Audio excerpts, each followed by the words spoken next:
நாச்சியார் திருமொழியில் தையோர் திங்கள் பதிகத்தில் 8வது பாசுரம் பார்க்கலாம்.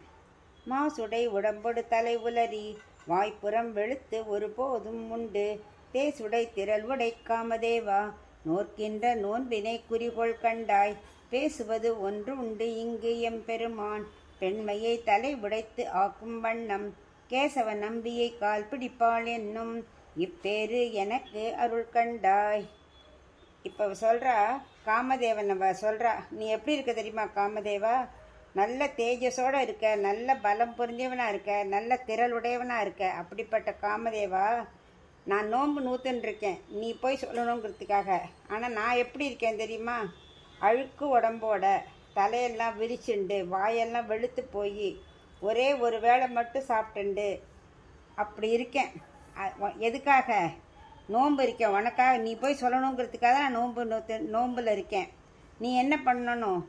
அங்கே பகவான்கிட்ட போய் நீ சொல்லணும், என்னோட பெண்மை இருக்குல்ல, என்னோட ஜீவாத்மாங்கிறது பகவானுக்கே அடிமைன்னு அந்த பாரதந்திரியத்தை நீ போய் பகவான்கிட்ட சொல்லி.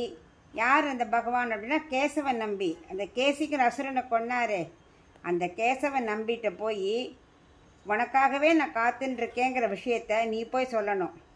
ஏன்னா அவரோட காலை பிடிக்கிறதுக்கு நான் காத்துன்ருக்கேன் அப்படிங்கிற விஷயத்த நீ போய் சொல்லி எனக்கு அந்த பாக்கியத்தை நீ வாங்கி தரணும் அப்படின்னு பிரார்த்திக்கிறான்.